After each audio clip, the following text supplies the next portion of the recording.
This offseason, you had interest and offers from teams like Dallas, Miami, but you chose to stay in Milwaukee. What does it say about your happiness and your level of stability with that organization for your decision to stay there? You know, just being around the league now, going on my 7th season, you know, bouncing around, you know, trying to find a home that I can get stable in, find happiness, and just a place where I can be myself. I think I found that now. You know, being there, you know, I love everything they do there. It's a winning environment. You know, they have a great culture there. You know, I love the coaching staff and playing with guys like GIANNIS, Christian, Drew. Just being around those guys make me, you know, get better each and every day. Just, you know, seeing how much they sacrifice, how much they put into it. And then having a great fan base that really supports me, really loves how I play the game of basketball, just makes it that much sweeter. I remember you told me last offseason you were the one calling Giannis Antetokounmpo to play on Milwaukee and try to get to Milwaukee. This offseason, it was kind of the other way around. Giannis was calling you so you could stay in Milwaukee. What were those calls like in the days leading up to free agency from Giannis and his message to you to try to make sure that you stayed in Milwaukee, Buck? You know, the biggest thing with him is obviously it's always family first. Do the best thing for your family. That's one thing that he always tried to, you know, instill in, you know, his teammates. You know, he's a hell of a leader, man. He just always tried to instill that, you know, always take care of your family, but he does want me to stick around and, you know, be around, you know, with him, you know, for the long haul. So to have a guy like Giannis call me, wanting me to stay and emphasizing it almost every day after the season. I think the first thing he said when we won the championship is that, he said to John Horst, yeah, man, you know, you need to sign Bobby back. Like, that was one of the first things he said. So for me to hear that, hear my fam, hear that, and things like that, it's just great. When you look back at that playoff run, there were moments where you could have also phased out, right? You got some DNPs in that Brooklyn series before you really started to take off in the conference finals and then obviously the NBA finals. What was that like mentally for you when you look back at that Nets series and really how you were able to stay locked in and just stay true to your character?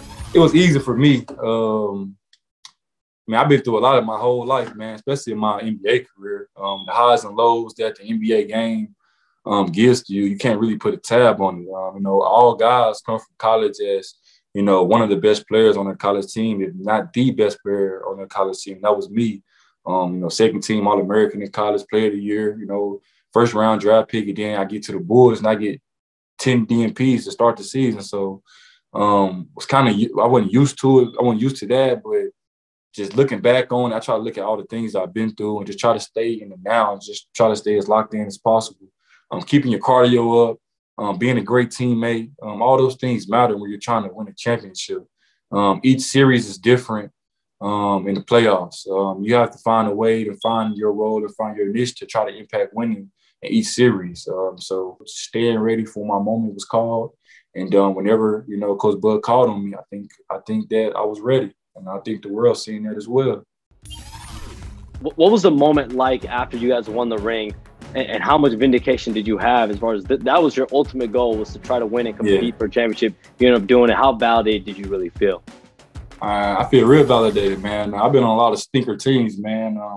My first 5 years in the league, I only been to the playoffs one time. We got eliminated 1st round. You know, having the opportunity to play on a championship level team that's been to the Eastern Conference Finals, was up 2-0, had a chance to go to the finals, and, you know, they let us slip away. Then obviously last year with the bubble situation and losing to the Heat, knowing that I can really fill a role and impact winning, that was the biggest thing that really caught my eye, that I can really come in and do. You know, when you play this game of basketball, you really have a small time to play. You know, some guys' window is 5 years, some guys' window is 10 years. I want mine to be 15 plus, you know, if I'm grateful by the grace of God. But you have a small window to play this game. You know, there's not a lot of players that can call themselves champions. So for me to have an opportunity to call myself that and see how my hard work and sacrifice pay off and prosper, I'm just blessed. How often do you guys already talk about that amongst the group, as far as like, let's get another one here? Oh, man, we ain't got to talk about that. I think that every team that wins it wants to repeat. I think that's just a thing. Like, if a guy that's won a championship before said that he doesn't want to win it next year, then he's lying. Like, everybody wants to repeat. You want that back-to-back title. You want that stamp. So, you know, obviously with us, we know it's going to be even harder this year to do it. We have a lot of guys coming at us. Every game is going to be a championship game this year. We already know that. I've heard stories that the next year after we win the championship, it's crazy. All the road games are crazy. They're booing you, this and that. So it's definitely going to be a fun year. But I think, as the season has ended and, progressed towards the off season, we haven't talked as much amongst each other as a whole, but, definitely when training camp comes back around and preseason comes and, when opening night comes, we get those rings. I think it's going to be that feeling where, guys going to have that feeling where, we want to, we all want to do this again.